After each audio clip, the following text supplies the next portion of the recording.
My name is Evelyn Reed. I am 75 years old today, and for most of my life, my greatest wealth was not measured in dollars, but in stories. I was an elementary school teacher for 40 years.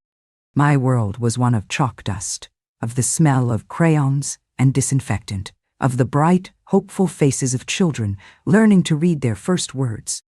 I believed with a deep and unwavering faith that the greatest gift you could give someone was a good foundation, the ability to read, to reason, and to know the difference between right and wrong. My late husband, Frank, was a mailman, a good, honest man who walked the same route for 35 years and knew the stories of every family in our neighborhood. We lived a simple, quiet, and deeply contented life in a small blue house with a sprawling, unruly garden.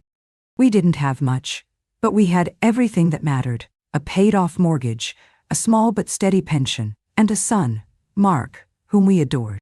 My great sacrifice, the act of love that would ultimately lead to my own ruin, began after Frank passed away. The blue house, once a bustling hub of our small family, became a quiet, echoing monument to my loneliness. Mark, my son, and his wife, Linda, were struggling.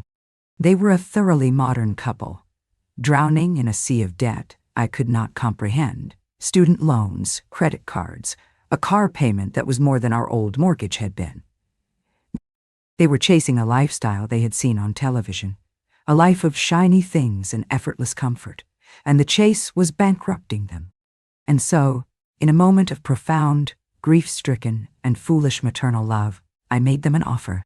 I sold the blue house, the house where I had raised my son, the house where Frank had planted a rosebush for me every anniversary, the house that held the entire, beautiful, and now finished story of my life. The sale brought in a significant sum. I kept a small fraction for myself, enough for a rainy day, and I gave the rest, the vast majority of my life's net worth, to them. The plan was for me to move in with them, into a small, 2-bedroom apartment they could now afford. "It's just for a little while, Mom," Mark had said, his voice full of a relief that should have been my first warning sign. "Just until we get on our feet, we'll take care of you." I left my life behind. My furniture, my books, my memories, all sold or given away. I arrived at their small, sterile apartment with a single suitcase, and I discovered that the second bedroom was not for me. It was Linda's home office. My new home was a pull-out sofa bed in the corner of their living room. My life, once my own, became a cramped, borrowed existence. I was no longer a homeowner, a teacher, a wife. I was a tenant in my own son's life, a silent, inconvenient, and increasingly invisible piece of furniture that just happened to breathe. I did it, I told myself, because they were my family. I was giving them the foundation they had never managed to build for themselves. I, who had spent a lifetime teaching children the value of a good story, had willingly, blindly, walked into the saddest story of all, that of the mother who gives everything and is left with nothing. Life on the pull-out sofa was a slow daily erosion of the soul. I was a ghost in their busy, important lives. I existed in the margins, in the quiet, early morning hours before they woke, in the late, lonely nights after they had gone to bed. My presence was a constant, low-grade irritation to them. My reading lamp was too bright. The sound of my quiet television was too loud. My very breathing seemed to be an imposition on their space. Linda, in particular, treated me with a kind of cheerful, dismissive cruelty that was more painful than any shout. She would forget to buy the tea I liked. She would accidentally record over the one television show I watched. She spoke to me as one might speak to a slightly deaf and profoundly stupid child. And Mark, my son, my only child, just allowed it. He would stand by, his face a mask of pained, cowardly silence, as his wife slowly, methodically, erased me from my own life. The final, unforgivable act of betrayal was disguised, as their cruelty so often was, as an act of kindness. It was my 75th birthday. "We have a surprise for you, Mom," Mark had announced a week before, his voice full of a false, theatrical excitement. "A real celebration. We're taking you out, just the three of us." A flicker of my old foolish hope ignited in my chest. I allowed myself to believe for a moment that they saw me, that they remembered me. I spent the week in a state of quiet, nervous anticipation. I bought a new dress from a second-hand store. I did my hair. I felt for the first time in a long time like Evelyn Reed again. The morning of my birthday, they were all smiles. They helped me into their car, a new, expensive model I knew they couldn't afford. Linda had a small, beautifully wrapped gift on her lap. "Just a little something for the road," she'd said, with a wink. We drove for a long time. I didn't recognize the route. We drove out of the city, into the suburbs, then further, into a landscape of quiet, tree-lined streets I had never seen before. "Where are we going?" I asked, a small, cold nod of unease beginning to form in my stomach. "It's a surprise, Mom," Mark said, his eyes fixed on the road. "A new chapter for you." And then he turned the car into a long, curving driveway, and I saw the sign. It was a discreet, elegant, and utterly terrifying sign carved in dark wood. It read, "Oak Hill, Senior Living." The car pulled to a stop under the covered portico of a large, modern, and completely impersonal brick building. It looked like a hospital, but with better landscaping. I turned to my son.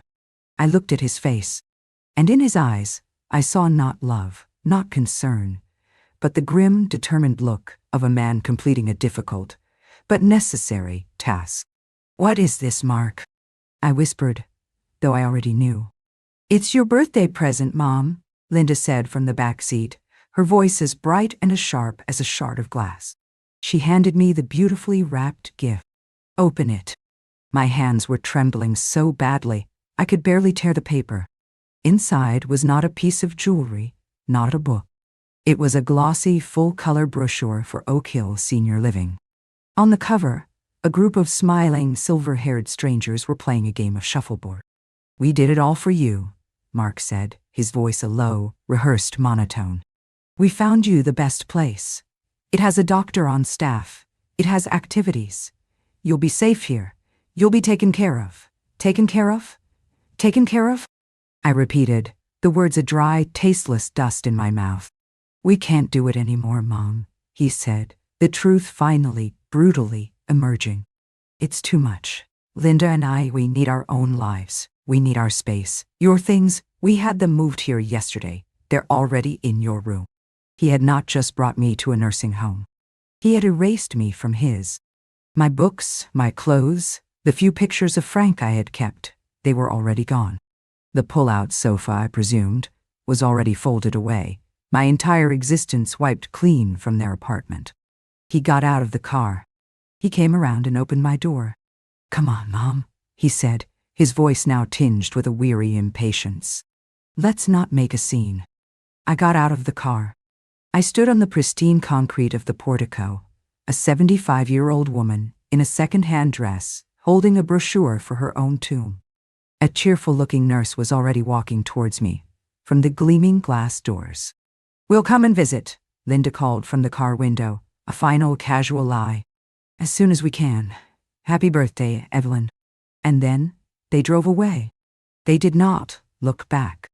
I stood there, and I watched as the car I had helped them buy, carried my son, my only child, away from me, leaving me on the doorstep of my own grave. The betrayal was so complete, so perfect in its cruelty, that it was almost a work of art. And I, its subject, was left alone, with nothing but the clothes I was wearing, and the quiet, ticking clock of my own, suddenly, very, very empty life. The first week at Oak Hill Senior Living was a masterclass in the art of dying while still breathing. My world, which had already shrunk to a sofa bed, now contracted further to a single, small, and aggressively cheerful room that smelled of lavender-scented disinfectant and despair. It was furnished with my own familiar things, my armchair, my books, my photographs of Frank, but they looked alien here, like artifacts from a forgotten life, arranged in a museum exhibit titled The Sad Final Days of Evelyn Reed. I was no longer a person. I was a resident, a number, a schedule to be managed. My days were a monotonous, beige loop of bland, overcooked meals, of mandatory social hours in a common room, filled with the silent, flickering blue light of a television, and of long empty hours spent staring out my window at a perfectly manicured and perfectly enclosed courtyard. The other residents were ghosts, shuffling through the quiet, carpeted hallways, their eyes vacant with a mixture of medication and memory loss. I was 75, my mind as sharp as it had ever been, and I had been buried alive. The humiliation was a quiet, constant, and deeply personal thing. It was in the cheerful, condescending tone of the nurses. It was in the loss of every small, private dignity. It was in the profound, crushing silence of my phone, a phone that never rang. My son and his wife, as I had known they would, did not visit. They did not call. They had successfully de-accessioned their mother, and their lives, I was sure, were now much lighter, much tidier. The grief I felt was a cold, heavy, and constant companion. It was the grief for a son who was not dead, but who was to me more lost than if he had been. The turning point, the moment the universe, in a fit of the most beautiful and ironic justice I have ever witnessed, decided to intervene, came on a Tuesday, exactly 1 week after my 75th birthday. It was a gray, drizzly afternoon. I was unpacking the last of my things from the single suitcase I had brought with me. At the bottom, crumpled into a ball, was the old, worn raincoat I had been wearing on the day they brought me here. As I lifted it out, something fell from the pocket and fluttered to the floor. It was a small, flimsy, and brightly colored piece of paper. A lottery ticket. I stared at it. And I remembered. The day before my birthday, my last day of freedom, I had been out for a walk. I had passed the small convenience store at the corner, the one I had been going to for 30 years. And on a whim, a final, small act of a lifetime of habit, I had gone in. I had taken the last $4 from my coin purse, the change from my grocery shopping, and I had bought a Powerball ticket.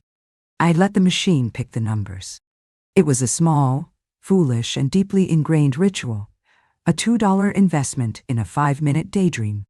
I had shoved the ticket into my pocket and had forgotten about it completely in the ensuing trauma of my birthday. Now, it lay on the beige carpet of my room, a splash of garish, hopeful color in a world of gray. I picked it up. For something to do, for a way to pass another empty, meaningless hour, I turned on the small television in my room and went to the state lottery's website. The winning numbers from Saturday night's drawing were displayed in large, bold font. I looked at the ticket in my hand. I looked at the numbers on the screen. 8, 8, 16, 9, 22, 8, 29, 40, 8, Powerball, 11. My hand began to tremble. I looked again. My eyes, the eyes of a retired teacher who had graded thousands of papers, traced the numbers one by one. They were a match. All of them. It was not possible. My mind, my lonely, grieving, and deeply rational mind, refused to process it. It was a mistake. Cruel joke. I checked the numbers again. And again. I checked the date on the ticket. It was correct.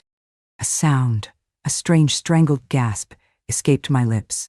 I was holding, in my trembling hand, the winning ticket for a jackpot of $87 million. I did not scream. I did not cry. The woman who had been left on this doorstep a week ago would have wept with a hysterical, disbelieving joy. But that woman was gone. She had been murdered by her own son. And the woman who was left, the woman who now sat on the edge of her bed in a nursing home, holding a piece of paper worth more than her son could ever dream of, was a different creature entirely. She was cold. She was silent. And she was, for the first time in her life, profoundly, beautifully, and dangerously powerful.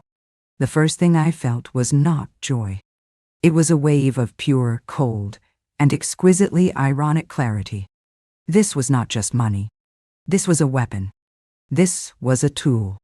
This was a key, a master key, that could unlock the door of this beige prison and 1,000 other doors beside. My mind, The mind of a teacher who had spent a lifetime planning lessons and managing classrooms began to work. This was no longer a personal tragedy. This was a strategic problem, and it required a plan. My first objective was to get out. My second objective was to secure the asset. And my third, and most important, objective was to construct a new and much, much better story for myself. I could not simply walk out of Oak Hill. I had been admitted by my son, who, I was sure, had signed papers giving him some form of medical authority over me. I needed a lawyer, a very good one, and I needed to do it without alerting my jailers. I had one ally, a kind young nurse's aide named Maria, a girl who had looked at me with a pity that felt genuine. I knew, from our brief conversations, that she was a single mother, struggling to make ends meet. The next morning, I found her. I did not tell her the truth. I told her a different, but equally compelling, story. "Maria," I said, my voice a weak, conspiratorial whisper, "I need your help. My son has made a terrible mistake. I am not sick, but he is worried about my finances. He has cut me off from my own money. I need to contact my lawyer, but I cannot use the phones here. I need to borrow your cell phone for 1 hour, and I need you to be a witness to the call. In return for your help and for your discretion, I will give you $5,000 in cash."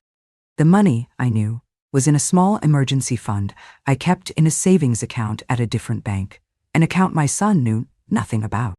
The look in her eyes was a mixture of fear and a desperate, dawning hope. She agreed. That afternoon, in the privacy of my room, she stood by the door as a lookout while I made the most important phone call of my life. I did not call my old local lawyer. I called the top estate and trust attorney in the state, a man whose name was a legend, a man whose fees were astronomical. His name was Mr. Abernathy. "Mr. Abernathy," I said, my voice now strong, clear, and authoritative. "My name is Evelyn Reed. I am the holder of the winning Powerball ticket from this past Saturday's drawing. The jackpot is $87 million, and I have been involuntarily committed to a senior living facility by my son. I need to hire you. I need you to get me out of here." The silence on the other end of the line was the sound of a very, very expensive lawyer, realizing he has just hooked the biggest fish of his entire career. "Mrs. Reed," he said, his voice a low, purring engine of pure, unadulterated legal power. "I believe I can clear my calendar. Where are you?" Abernathy and his team of legal commandos descended upon Oak Hill 2 days later. Die. It was a thing of beauty. They did not make a scene. They simply and quietly dismantled the legal authority my son had constructed.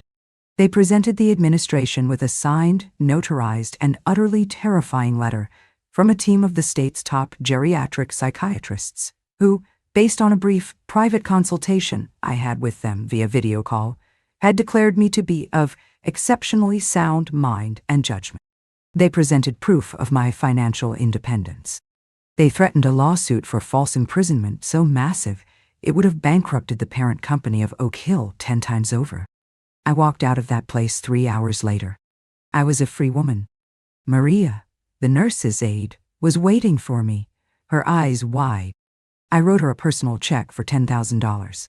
"For your trouble and for your kindness," I said.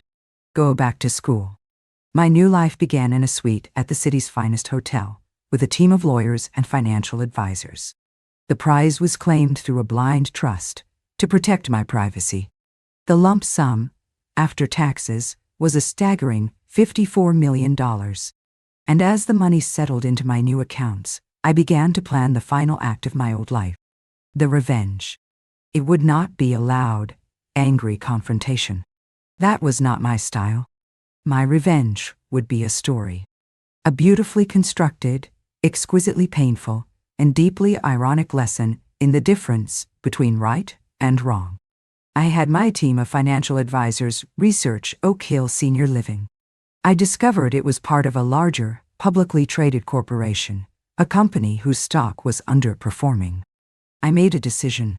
A quiet, simple, and utterly devastating business decision. I began to buy it. Through a series of anonymous shell corporations and holding companies, my financial team began to acquire a controlling interest in the parent company of Oak Hill. It took less than a month. And then, one beautiful, sunny morning, I, the new, silent majority shareholder, called an emergency meeting of the board. I did not attend in person. I did it via conference call, my voice a calm, anonymous, and authoritative presence. I announced a new philanthropic direction for the company. I announced that one of their flagship properties, a facility named Oak Hill, was to be the pilot project for this new direction. The final act was a simple engraved invitation, sent by courier to the apartment of my son and his wife. It read, "The new ownership of Oak Hill Senior Living cordially invites you to a special luncheon to discuss the future of the facility and our new family-focused policies. Your input as a valued member of the Oak Hill family is essential." They would not be able to resist. The bait was too perfect. The chance to cement their power, to tell the new, faceless corporate owners their side of the story, to finally be rid of their difficult mother for good. The trap was set. The stage was built. And I, the quiet, retired schoolteacher, was about to teach her final, and most unforgettable, lesson. The luncheon was held in the main dining room of Oak Hill, the same room where I had, just a month before, silently pushed around gray, overcooked peas on a plate, my heart a cold, heavy stone in my chest. Today, however, the room was transformed. The drab linen tablecloths had been replaced with crisp, white damask. In the center of each table was a beautiful arrangement of fresh flowers. A string quartet was playing softly in the corner. I had, in effect, redesigned my own prison. I was not there when they arrived. I had arranged to be seated in the small private dining room adjacent to the main hall, a room with a one-way mirror that was usually used for staff observations. I wanted to watch them. I wanted to see their faces, unmasked, before the final, public revelation. Mark and Linda arrived, dressed in their best. They looked confident, important, the very picture of concerned, responsible family members coming to consult with the new management. They were greeted deferentially by the facilities director, a woman who now answered to me, and were shown to the head table, the place of honor. I watched them, a ghost in the machine, as they settled in. I saw the smug, satisfied look they exchanged. They thought this meeting was a validation of their actions. They believed they were about to be praised for their difficult, but necessary, decision to care for me. After a pleasant but brief lunch, the director of the facility, a woman whose job was now on the line, and who knew it, walked to the podium I had had installed that morning. "Good afternoon," she began, her voice a little shaky. "And thank you all for coming. As you know, Oak Hill has recently come under new ownership. Our new owner is a private philanthropist with a bold new vision for the future of senior care. She has a deep, personal commitment to ensuring that facilities like ours are not just places of residence, but true homes, built on a foundation of dignity, respect, and family values." I saw my son and his wife nod in solemn, self-righteous agreement. "Our new owner," the director continued, "has asked to address you all directly, to introduce herself and to outline her new policies." The room buzzed with a quiet, curious anticipation. The anonymous, powerful philanthropist was about to be revealed. The doors to the private dining room opened, and I walked out. I did not walk to the podium. I simply walked to the center of the room, and I stood there, a quiet, 75-year-old woman in a simple but exquisitely made blue dress. The silence that fell upon the room was absolute. It was a silence so profound, so heavy with shock, that it felt like the air itself had turned to glass. Every resident, every staff member, and my son and his wife stared at me. I looked at my son. I looked at Mark. And I watched his face as he processed the impossible. His confident, self-assured expression melted away, like wax exposed to a blowtorch. It was replaced by a look of pure, uncomprehending, and abject horror. His mouth opened, a small, round, fish-like O, but no sound came out. Linda, beside him, went as white as the tablecloth, her hand flying to her throat as if to stop a scream from escaping. They understood. In that single, silent, devastating moment, they understood everything. The lottery, the money, the new ownership, the invitation. It was all me.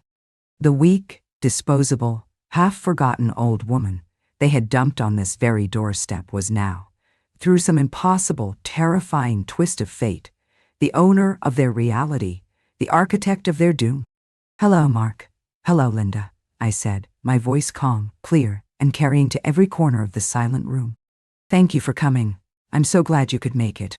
My voice, my simple, quiet words, seemed to break the spell. Mark let out a small, strangled sound, half gasp, half sob. Linda just stared at me, her eyes wide with a look of pure reptilian hatred. I walked to the podium. I did not look at the other residents. I looked only at my son and his wife. I was not a philanthropist.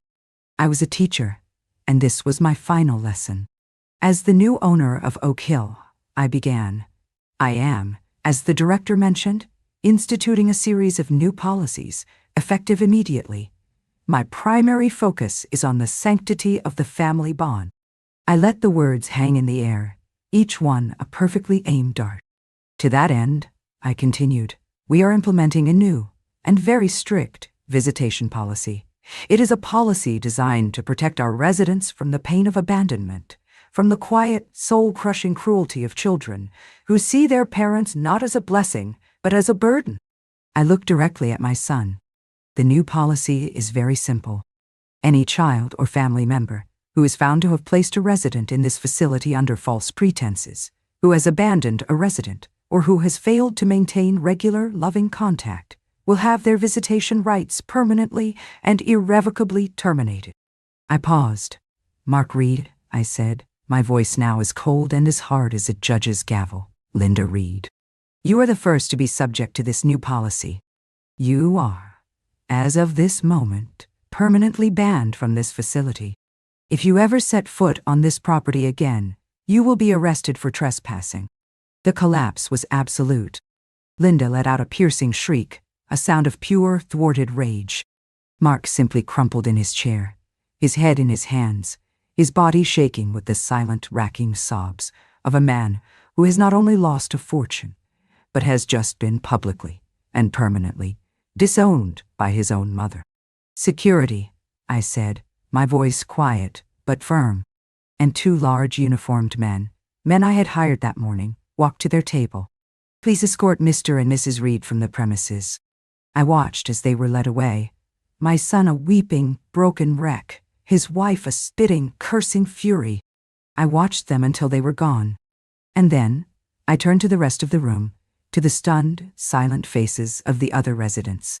"And now," I said, my voice suddenly warm, suddenly full of a life and a light they had never heard before. "For my first act as the new owner of your home. As of today, the cost of your residency here is being reduced to $1 a year for the rest of your lives. And secondly, I believe it is my birthday, and I would like very much to have a piece of cake with my new family." And in the stunned, beautiful, and tear-filled silence that followed, for the first time in a very long time, I smiled. My old life ended that day, in a dining room filled with the ghosts of my own recent past. My new life began with a slice of birthday cake, shared with strangers who, in the space of a single shocking afternoon, had become my new, and much truer, family. Oak Hill Senior Living was reborn. It was no longer a for-profit institution, a place where families could assuage their guilt with a monthly check. It became the Reed House, a non-profit foundation, a sanctuary for the abandoned. The changes were swift and total. I used a significant portion of my winnings to completely renovate the facility, from a sterile, beige institution into a warm, vibrant, and beautiful home. I hired a new staff not just of nurses but of chefs, of artists, of gardeners, of musicians. The bland, tasteless food was replaced with delicious, nutritious meals, prepared with ingredients from our own, newly planted, organic garden. The quiet, television-droning common rooms were transformed into bustling art studios, libraries, and music rooms. My life, which had been destined for a quiet, lonely end, was suddenly, gloriously, full. I was no longer a resident. I was the director, the matriarch, the beating heart of a community. I did not just write checks. I was there, every day. I read stories to residents who could no longer see the words. I listened to the histories of men and women who the world had forgotten. I held the hands of those who were taking their final journey, ensuring that they were not, as I had been, alone. I never saw my son again. The permanent ban was upheld, and he, with no legal or financial recourse, simply vanished. I heard, through a lawyer's letter, that he and Linda had divorced. The weight of their shared guilt and their shared financial ruin had crushed their hollow marriage. His fate is not my concern. He is a character from a sad, poorly written story that I have long since closed. My life now is a much better story. It is a story of second chances, a story of the profound and often surprising ways that the universe can, in the end, balance its own books. This evening, I am sitting in the garden of the Reed House. It is my 76th birthday, a year to the day that I was left on this very spot. But tonight, I am not alone.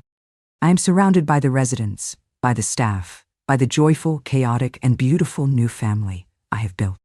A resident, a former concert pianist whose children had left her here and never returned, is playing a beautiful Chopin nocturne on a grand piano we had brought into the main hall.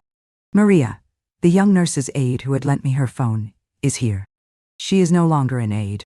She is a first-year nursing student, her entire education funded by a Reed House scholarship. She hands me a slice of birthday cake, a rich, dark chocolate cake that our new chef baked for me. "Happy birthday, Evelyn," she says, her eyes shining with a gratitude that is more precious to me than any lottery ticket. I look around at this place, this sanctuary I have built from the ashes of my own pain. And I understand with a clarity that is as bright and as beautiful as the stars coming out in the evening sky, the true and deeply ironic meaning of my great fortune. My son's betrayal, his act of profound and unthinkable cruelty, was, in the end, the greatest gift he could have ever given me. He did not just lead me to a fortune. He led me to a purpose. He led me to a life of meaning. He thought he was leaving me to die. He did not realize he was, in fact, finally and gloriously setting me free.